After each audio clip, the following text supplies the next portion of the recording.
Assalamualaikum warahmatullahi wabarakatuh. Bismillah walhamdulillah. Alhamdulillahi wahdah, sadaqa wa'dah, wa nasara abdah, wa azza jundah, wa hazamal ahzaba wahdah. Summa salatu wassalamu ala rasulillah Sayyidina Muhammad ibni Abdillah. La haula wa la quwata illa billah. Amma ba'du. Perkenalkan, nama saya Jabi Nurdiansyah dari kelas B13 mahasiswa UIN Cyber Syekh Nurjati dengan nomor induk mahasiswa 23811300498. Kepada Bapak dosen pembimbing Bapak Haji Faruk Mubarak Ar-Rasyid MPD. Di sini saya akan mempresentasikan hasil dari PPL saya di SDN 1 Bajo, Kecamatan Kedung Tuban, Kabupaten Blora, dengan alamat sekolah Gang Juwet nomor 5 RT 2 RW 2 Desa Bajo, Kecamatan Kedung Tuban, Kabupaten Blora. Tahun didirikannya yaitu 1965. Tahun beroperasi juga tahun itu juga. Status tanah hak milik negara. Kemudian di sini saya melakukan PPL hanya pada 3 kelas, yaitu kelas 4, kelas 5, dan kelas 6.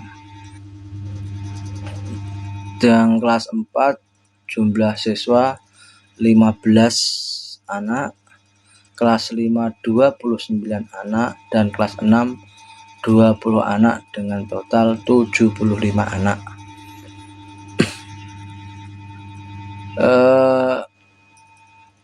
Kondisi ruang kelas tersebut untuk kelas 4 baik kondisi kelasnya, kelas 5 juga baik, kelas 6 rusak ringan dengan ada sedikit plafon di kelas 6 itu yang sudah retak dan sebagian sudah ambrol.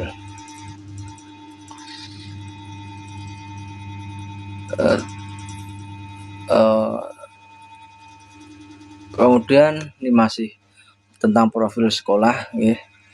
Kemudian jumlah kursi kelas 4 itu 24 kursi dan 12 meja. Kemudian kelas 5 32 kursi dan meja sebanyak 16 meja, 2 almari.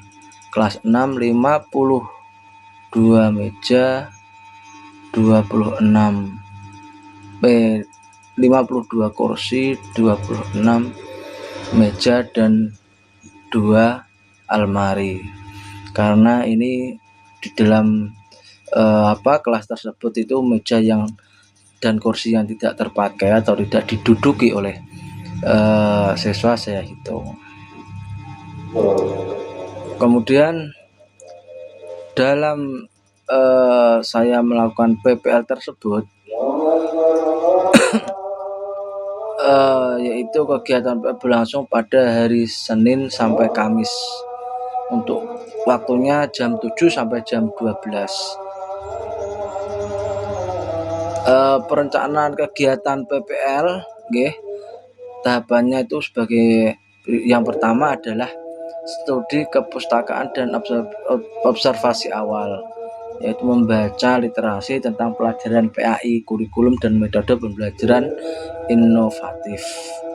Melakukan observasi awal di SD untuk memahami kondisi sekolah, karakteristik siswa, dan praktek pembelajaran yang berlangsung. Terus menyusun rencana pelaksanaan pembelajaran, persiapan media dan alat pembelajaran, yaitu menyusun PowerPoint interaktif dengan visual yang menarik ketika itu. Kemudian membuat video pembelajaran singkat tentang materi PAI. Ketika itu kebetulan sekolah tersebut sudah mendapatkan bantuan IFP dari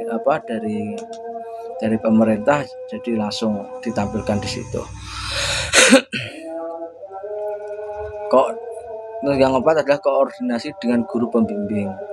Presentasi RPP kepada guru PAI pembimbing untuk mendapatkan masukan.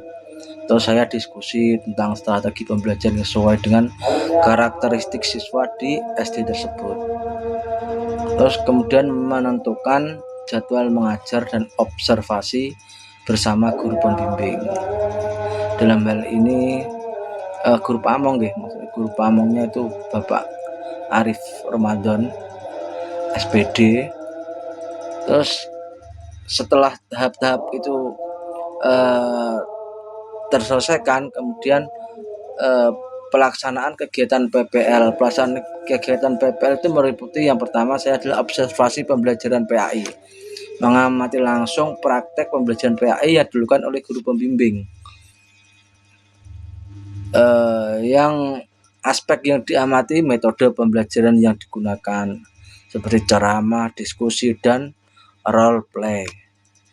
Yang kedua metode pembelajaran seperti PowerPoint, video, dan LKS.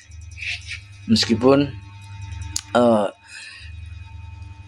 guru pembimbing itu mengatakan bahwa sebenarnya LKS itu tidak dianjurkan untuk dipakai di sekolah tersebut. Namun karena kesepakatan semua wali murid semua wali murid tetap menggunakan LKS dengan tujuan katanya tidak untuk maksudnya bukan buku wajib setiap hari, hanya untuk latihan belajar siswa, latihan ujian, akan ada soal-soalnya gitu. Terus berikutnya interaksi siswa dengan guru, bagaimana guru memberikan pertanyaan kepada siswa kemudian direspon oleh siswa, bagaimana partisipasi siswa terhadap pembelajaran yang sudah diberikan guru kepada siswa tersebut. Saya amati di kelas 4 itu gimana siswa itu kurang memiliki respon terhadap apa yang sudah saya sampaikan, tentang pembelajaran yang sudah saya sampaikan. Hal ini berbeda dengan ketika saya berada di kelas 5 dan 6. Dari siswa kelas 5 dan 6 itu sangat responsif, sangat merespon, sangat adaptif. Ketika saya jelaskan juga terlihat sangat fokus. Kemudian ketika saya beri pertanyaan ringan terkait pembelajaran yang sudah saya sampaikan, mereka menjawab, meskipun ada sebagian jawaban itu yang masih kurang, tapi setidaknya itu ada respon dari peserta didik di kelas 5 dan 6. Tapi ketika berada di kelas 4 itu responnya pasif. Kemudian hasil dan dampak kegiatan PPL, yaitu yang pertama adalah pengembangan kompetensi profesional, perancangan pembelajaran, implementasi pembelajaran, evaluasi pembelajaran, dan refleksi. Yang kedua adalah temuan penting di lapangan. Temuan pentingnya apa? Yang pertama adalah pembelajaran PAI yang efektif memerlukan interaksi aktif antara guru dan siswa. Yang kedua adalah media digital. Penemuan penting di lapangannya adalah media digital seperti PPT, video itu meningkatkan minat siswa terhadap materi PAI. Berbeda dengan yang tanpa video, hanya buku saja, berbeda. Metode diskusi dan role play lebih efektif daripada ceramah untuk materi akhlak. Ini yang saya temukan. Untuk kelas 5 lebih aktif seperti yang saya sampaikan tadi ya, dan daripada kelas 4. Berikut kelas 6 juga aktif. Dampak bagi mahasiswa kegiatan ini adalah meningkatkan motivasi untuk menjadi pendidik PAI yang profesional. Tentu itu. Yang berikutnya adalah memperkuat kompetensi mengajar dan pengelolaan kelas. Kemudian yang berikutnya membangun kesadaran tentang tantangan pembelajaran PAI di SMP. Selanjutnya persiapan untuk magang mengajar dan dunia kerja sebagai guru PAI.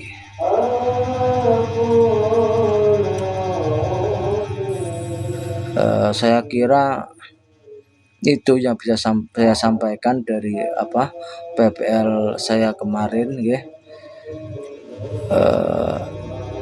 Untuk Bapak dosen, mohon maaf apabila ada kurangnya. Saya benar-benar mohon maaf sebesar-besarnya. Sekian dari saya. Wallahu muwaffiq ila aqwamit thoriq. Wassalamualaikum warahmatullahi wabarakatuh.